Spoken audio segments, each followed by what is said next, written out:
Assalamualaikum warahmatullahi wabarakatuh. Selamat pagi, siang, dan malam buat teman-teman para pejuang P3K. Untuk kali ini saya akan memberikan beberapa FR P3K di hari pertama. Tadi yang part 1 sudah, ini saya buat untuk yang part keduanya. Ada beberapa soal yang keluar di FR di hari yang pertama ini.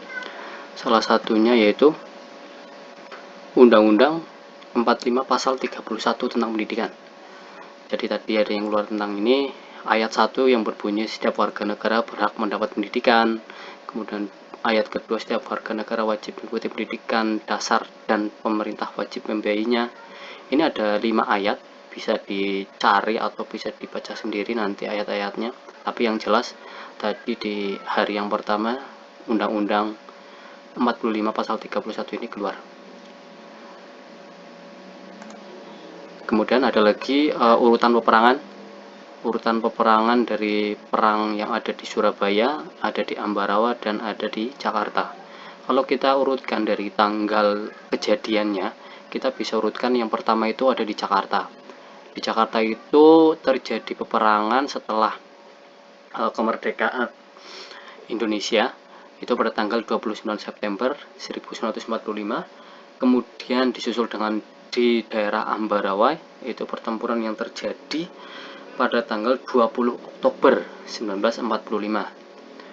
Kalau Surabaya itu terjadinya di tanggal 28 Oktober 1945. Jadi ketika nanti diurutkan dari pertama kali terjadi setelah proklamasi kemerdekaan, yang pertama itu di Jakarta, Ambarawa, dan Surabaya. Mungkin akan ada beberapa pertempuran lagi juga bisa ditambahkan.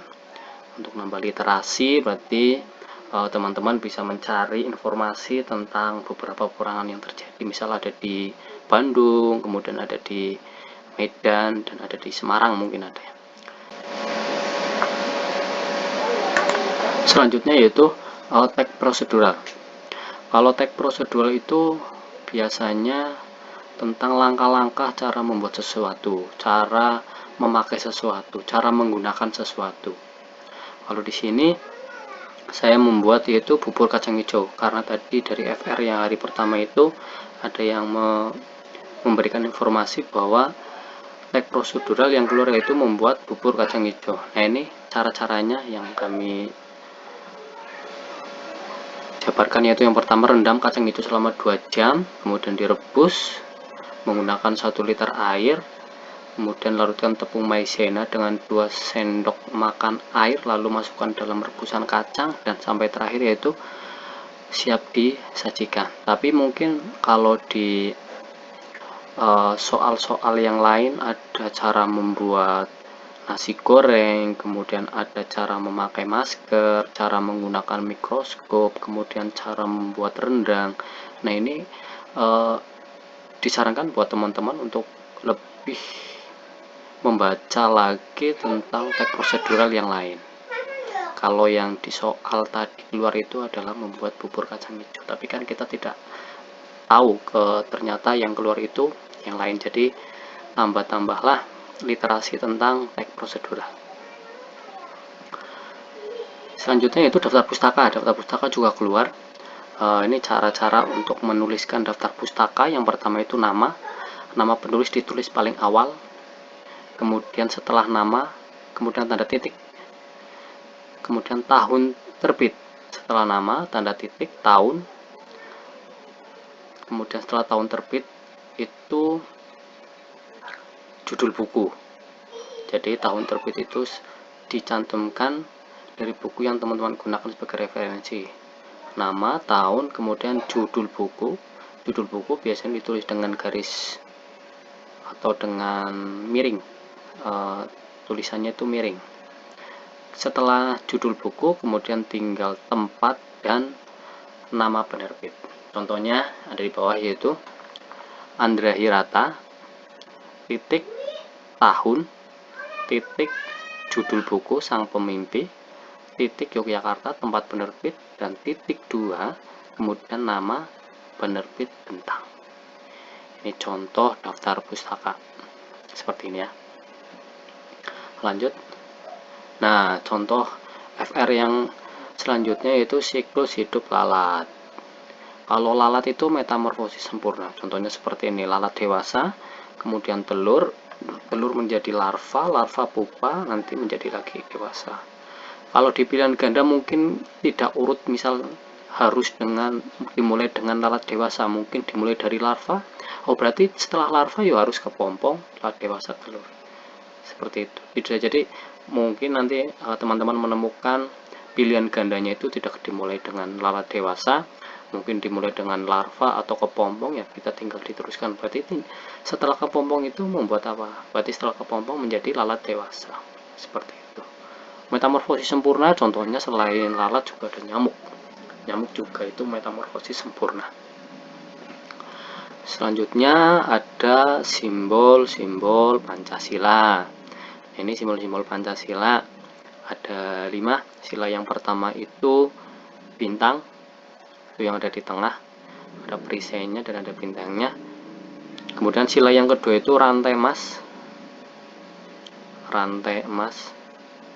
ingat ya, yang pertama bintang, yang kedua rantai emas, yang ketiga pohon beringin, yang keempat banteng, dan yang kelima adalah padi dan kapas. Sangat mudah, bisa kalian hafalkan 5 bintang, rantai emas, kemudian pohon beringin, banteng, dan padi dan kapas. Ini contoh soal yang keluar di FR yang pertama, yaitu simbol dalam Pancasila. Selanjutnya yaitu fungsi organ tubuh. Itu ada hati, yang saya cari itu ada hati, usus besar, dan usus halus. Ini fungsi-fungsinya. Kalau hati itu menghancurkan racun di dalam darah, menghasilkan protein, hingga membantu proses pencernaan. Usus besar itu mengeluarkan sisa dari makanan yang dicerna, penyerapan cairan dan vitamin, hingga produksi antibodi dan mencegah infeksi.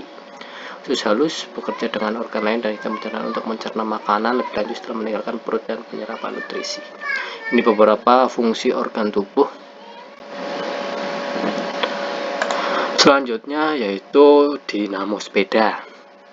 Cara kerja dinamo sepeda untuk menghasilkan cahaya, yaitu yang pertama dinamo sepeda, gear dinamo sepeda. Gear ini ditempelkan ke roda, maka akan memaksa kumparan yang ada di dalam sini, di dalam dinamo ini berputar. Terjadilah gesekan medan magnet antara kumparan dengan magnet di dinding,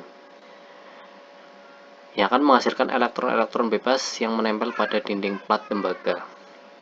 Elektron-elektron itu yang bersifat listrik makin lama makin banyak menempel pada plat tembaga tersebut, sehingga akan menghasilkan listrik. Semakin kencang putaran yang terjadi, maka energi listrik pun akan semakin besar yang mampu menyalakan lampu sepeda. Jadi semakin kencang dinamo atau semakin kencang roda yang berputar, maka akan semakin banyak energi listrik yang dihasilkan, akhirnya bisa menyalakan lampu sepeda. Itu cara kerja dinamo sepeda. Selanjutnya yaitu energi dalam memanah. Dalam panahan, energi berpindah dari energi potensial dari pemanah menjadi energi kinetik pada panah ketika dilepaskan. Itu energi dalam memanah. Terima kasih, mungkin cukup sekian video FR kali ini. Tetap semangat dalam belajar, semoga keberuntungan ada di teman-teman semuanya. Assalamualaikum warahmatullahi wabarakatuh.